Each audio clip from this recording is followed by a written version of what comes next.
نحمده ونصلي على رسوله الكريم اما بعد فاعوذ بالله السميع العليم من الشيطان الرجيم بسم الله الرحمن الرحيم قد افلح من تزكى وقال النبي صلى الله تعالى عليه وآله وسلم فرض رسول الله زكاة الفطر صاعا من تمر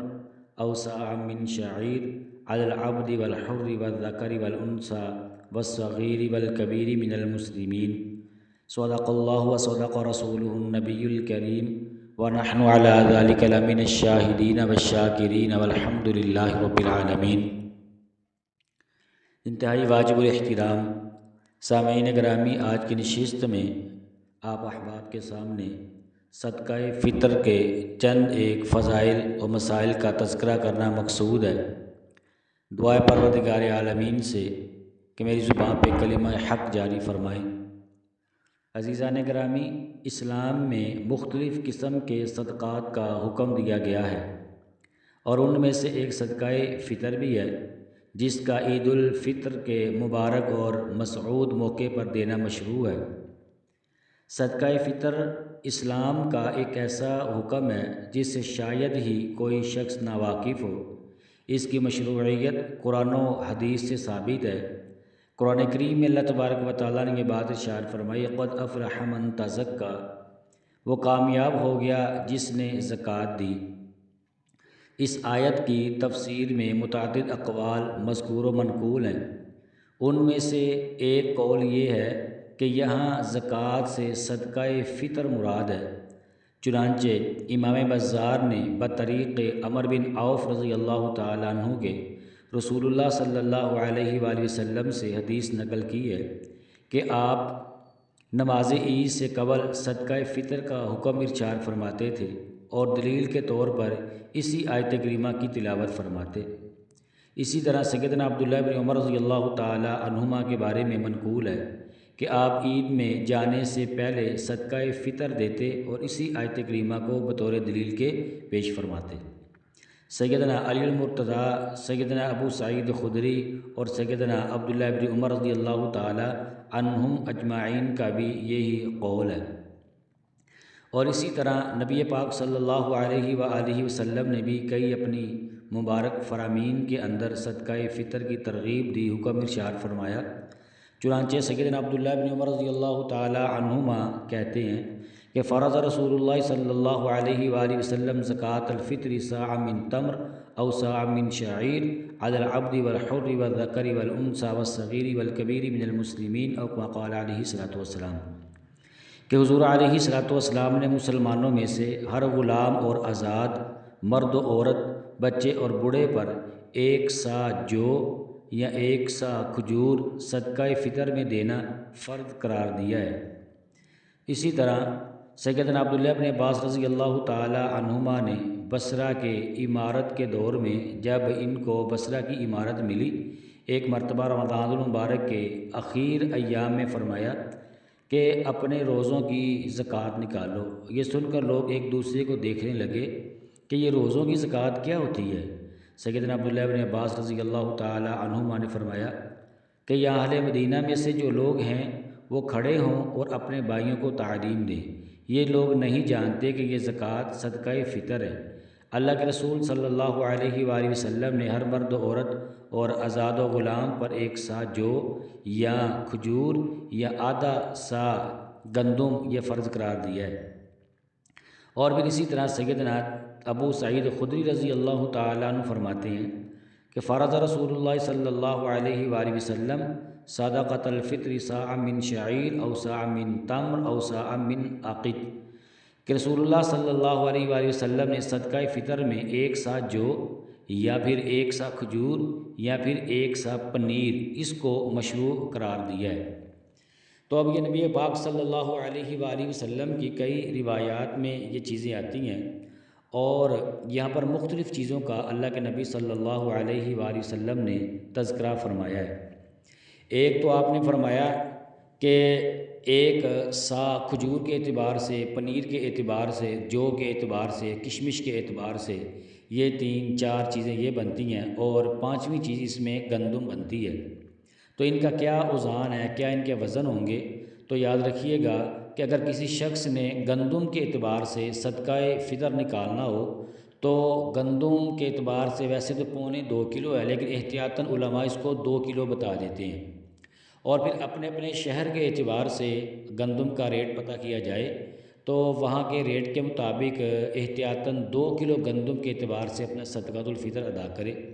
گندم دے دیں گے، اس کے مطابق جو کتنے پیسے بنتے ہیں وہ پیسے کسی کو دینا چاہے تو وہ بھی دے سکتا ہے۔ تو یاد رکھیے گا کہ گندم کے اعتبار سے یہ 2 کلو بنتا ہے۔ اسی طرح اگر کسی نے کھجور کے اعتبار سے دینا ہو تو کھجور کے مارکیٹ کے اندر اپنے اپنی شہر سے اس کے ریٹ کا پتہ کیا جائے، اور وہاں پر مختلف ریٹ ہیں کھجوروں کے بھی۔ کھجور ہو، کشمش ہو، جو ہو اور پنیر ہو، ان کا وزن 3.5 کلو ہے۔ کھجور، کشمش، جو اور پنیر اگر کسی نے اس کے اعتبار سے صدقہ فطر دینا ہو تو وہ 3.5 کلو کے اعتبار سے دے گا۔ اور پھر اس میں یاد رکھنے والی ایک بات یہ بھی ہے کہ جن کو اللہ تبارک و تعالیٰ نے وسعت عطا فرمائی ہے وہ گندم کو چھوڑ دیں۔ گندم کے علاوہ یہ جو 4 اجناس ہیں، ان چاروں اجناس میں سے کسی ایک جنس سے صدقۃ الفطر ادا کرے۔ تو دیکھیں جتنا مال اللہ تبارک و تعالیٰ کے راستے میں خرچ کریں گے اس سے کئی گنا زیادہ اللہ تبارک و تعالیٰ اس سے پھر کئی گنا زیادہ اللہ تبارک و تعالیٰ مال واپس لٹاتے ہیں۔ ایک حکمت اس میں یہ کہ زیادہ دینے میں، اور پھر دوسرا یہ ہے کہ اس میں غربا، مساکین اور یتامہ ان لوگوں کا زیادہ جو ہے وہ خیال کیا جائے گا، تو ان لوگوں کو پھر زیادہ سے زیادہ مال ان کے حق میں بھی دیا جاتا ہے۔ تو جتنا زیادہ نکالیں گے اتنا زیادہ اللہ پاک واپس بھی لٹائیں گے، اور پھر اس میں غربا، یتامہ اور مساکین کا بھی زیادہ فائدہ ہو جاتا ہے۔ اب سوال یہ پیدا ہوتا ہے کہ یہ صدقۃ الفطر جو ہے اس کی کیوں مشروعیت کی گئی، اس میں کیا حکمت ہے؟ تو اس کے بارے میں حدیث مبارکہ میں ہی آپ علیہ الصلوۃ والسلام نے وضاحت ارشاد فرمائی۔ عبداللہ بن عباس رضی اللہ تعالی عنہما فرماتے ہیں کہ زکوٰۃ الفطر طہرۃ للصائم من اللغو والرفث وطعمۃ للمساکین، یہ اس لیے ہے کہ جو شخص روزہ رکھتا ہے اور روزہ رکھنے کے دوران اس میں جو کچھ بھی لغویات ہو جاتی ہیں تو اس میں صدقۃ الفطر ادا کرنے کی برکت سے اللہ تبارک و تعالیٰ جو ہیں اس میں روزہ رکھنے میں جو بھی کمی بیشی رہ جاتی ہے اس کی ادائیگی کی وجہ سے اللہ پاک جو اس کو معاف فرما دیتے ہیں۔ اس میں ایک حکمت تو یہ ہے کہ اس کی ادائیگی کی وجہ سے جو لغویات، فوش کام کے اثرات جو انسان کے روزوں کے اوپر پڑتے ہیں، روزہ خراب ہونے کا خدشہ ہوتا ہے، تو صدقۃ الفطر ادا کرنے کی برکت سے وہ سارے کے سارے ٹھیک ہو جاتے ہیں۔ اور پھر دوسرا اشارہ فرمایا کہ وَطُعْمَةٌ لِّلْمَسَاكِينِ، دوسری حکمت اس میں یہ بیان فرمائی گئی ہے کہ غریب اور مسکین لوگوں کے کھانے کا بندوبست کیا جائے۔ عید کا دن اہل اسلام کی خوشی کا دن ہے۔ اس عظیم خوشی کے دن اپنے رشتہ داروں، دوست، احباب اور پڑوسیوں میں سے جو لوگ محتاج و بے کس ہوں ان کو بھی اپنی خوشی میں شامل کرنا چاہیے، بلکہ ان کو خوشی منانے کا موقع فراہم کرنا یہ بھی ہمارے لیے ضروری ہے، اور فطرت انسانی کا تقاضا بھی، لہذا حکم دیا گیا کہ عید سے پہلے صدقہ فطر مساکین کو دے دیا جائے تاکہ وہ بھی عید کے دن کچھ خوشی کا سامان کر سکیں اور سب کے سب ایک ساتھ مل کر جو ہے وہ عید منا سکیں۔ اس سے معلوم ہوا کہ اسلام کی تعلیمات کس قدر حکیمانہ ہوتی ہیں کہ ایک ایک حکم میں کئی کئی حکمتیں پوشیدہ ہوتی ہیں۔ دیکھیے صدقہ فطر سے ایک طرف روزوں میں ہونے والی لغویات، فضولیات اور غلط قسم کی حرکات کا تدارک کیا گیا، تو دوسری جانب محتاجوں اور بے کسوں کی عید کا سامان بھی تیار کیا گیا تاکہ یہ غربا، یتامہ اور مساکین یہ بھی اپنے اہل و عیال کے ساتھ، بیوی بچوں کے ساتھ عید کی خوشیوں میں ہم مسلمانوں کے ساتھ شریک ہو سکیں۔ اور پھر سوال یہ پیدا ہوتا ہے کہ یہ صدقۃ الفطر کب ہم نے ادا کرنا ہوتا ہے، یہ اس کی ادائیگی کس وقت کی جائے؟ اس کے بارے میں نبی پاک صلی اللہ علیہ وآلہ وسلم نے ارشاد فرمایا کہ ومن اداها قبل الصلاۃ فہی صدقۃ مقبولۃ، کہ جس نے اس کو نماز عید سے پہلے ادا کیا تو یہ مقبول صدقہ ہے۔ پھر فرمایا کہ ومن اداها بعد الصلاۃ فہی صدقۃ من الصدقات او کما قال علیہ الصلوۃ والسلام، اور جس نے اس کو نماز کے بعد ادا کیا تو وہ عام صدقات میں سے ایک صدقہ ہے۔ تو معلوم ہوا کہ اس کو عید کی نماز سے پہلے ادا کرنا چاہیے، اور بہرحال اگر کسی شخص نے عید کی نماز سے پہلے اس کو ادا نہ کیا تو پھر بھی اس کے ذمے یہ ضروری ہے کہ وہ صدقۃ الفطر ادا کرے گا، چاہے عید کی نماز کے بعد کرے، عید کی نماز سے پہلے کرے گا تو یہ مقبول صدقات میں سے ہوگا، اگر عید کی نماز کے بعد کرے گا تو یہ عام صدقات میں سے صدقہ ہوگا، لیکن بہر دو صورت اس کو ادا کرنا ضروری ہے۔ اب سوال یہ پیدا ہوتا ہے کہ صدقۃ الفطر کا بھی کوئی نصاب مرتب کیا گیا ہے کہ نہیں کیا گیا؟ کیا ہر آدمی صدقۃ الفطر دے گا یا جو صاحب نصاب ہوگا وہی صدقۃ الفطر دے گا؟ حدیث مبارکہ میں نبی پاک صلی اللہ علیہ وآلہ وسلم نے یہی حکم ارشاد فرمایا ہے کہ چھوٹے بڑے کے اوپر، آزاد اور غلام کے اوپر صدقۃ الفطر دینا یہ ضروری اور واجب ہے۔ اور پھر اس میں یہ ہے کہ جو شخص غلام ہوگا، غلام کی طرف سے اس کا جو آقا ہے وہ صدقۃ الفطر ادا کرے گا، چھوٹے بچے، نابالغ بچوں کی طرف سے ان کا والد وہ صدقۃ الفطر ادا کرے گا، اور پھر اسی طرح جو اولاد بالغ ہوگی، اگر بالغ اولاد کی طرف سے صدقۃ الفطر کا ادا کرنا یہ باپ کے ذمے لازمی اور ضروری نہیں ہے، کیونکہ اگر بالغ اولاد وہ کماری ہے تو وہ اپنا صدقۃ الفطر وہ خود ادا کرے گا۔ اسی طرح شوہر کے ذمے اپنی بیوی کا صدقۃ الفطر ادا کرنا یہ ضروری نہیں ہے، ہاں لیکن اگر شوہر اپنی بیوی کی طرف سے صدقۃ الفطر ادا کر دے تو یہ اچھا ہی ہے، تو اس نے ظاہر سی بات ہے اپنے شوہر سے ہی پیسے لے کر پھر خود بھی ادا کرنا تھا، اگر شوہر ہی ادا کر دے تو یہ بھی اس میں کوئی حرج والی بات نہیں ہے۔ علماء نے لکھا ہے کہ جس کا زکوٰۃ کا نصاب ہے وہی جو ہے یہ اس کا صدقۃ الفطر کا ہی نصاب ہے، لیکن اس میں تھوڑا سا فرق یہ ہے کہ زکوٰۃ کے نصاب میں یہ جو 4 چیزیں تھیں، سونا تھا، چاندی تھا، یعنی سونا 52.5 تولہ، سونا جو تھا وہ 7.5 تولہ، چاندی 52.5 تولہ، اور اسی طرح مال تجارت اور نقدی، یہ 4 چیزیں تھیں۔ لیکن صدقۃ الفطر اور قربانی کے نصاب میں تھوڑا سا فرق یہ ہے کہ یہ 4 چیزیں اور ان 4 چیزوں کے علاوہ ضرورت سے زائد جو مال ہوگا وہ بھی اس کے اندر شمار کیا جائے گا،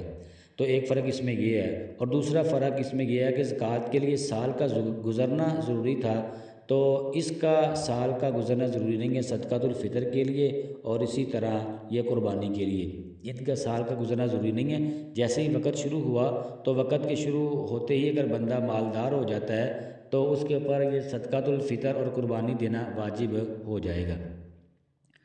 تو اسی طرح عزیزان گرامی اس کو اگر ان ایام کے اندر ہی ادا کر دیا جائے، عید سے پہلے اگر ادا کر دیا جائے، اصل اس کی مشروعیت وہی ہے کہ اس کا عید الفطر کا جب چاند نظر آئے 1 شوال کا تو اس وقت اس کی ادائیگی ہوگی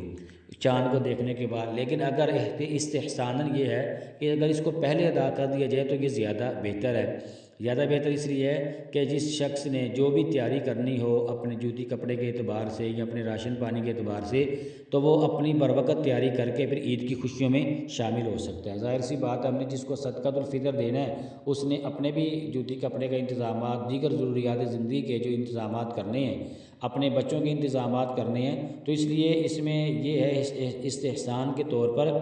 کہ اس کو پہلے ہی ادا کر دیا جائے، یا اس کو ان اجناس میں سے کوئی جنس خرید کر دے دی جائے یا پیسے دے دیے جائیں۔ بہتر تو یہ ہے کہ پیسے ہی دے دیے جائیں تاکہ وہ شخص اپنی ضرورت کے مطابق، جو اس کو ضرورت ہے وہ اپنی ضرورت کے مطابق اس کو استعمال میں لا سکے، اپنی ضرورت کو پورا کر سکے۔ یہ صدقۃ الفطر کے چند ایک فضائل اور تھوڑے سے مسائل میں نے آپ کے سامنے عرض کیے ہیں۔ دعا اللہ تبارک و تعالیٰ سے اللہ تبارک و تعالیٰ ہم سب کے روزوں کو قبول فرمائے، اللہ تبارک و تعالیٰ ہم سب کی بخشش اور مغفرت کا فیصلہ فرمائے۔ آمین و آخر دعوانا ان الحمد للہ رب العالمین۔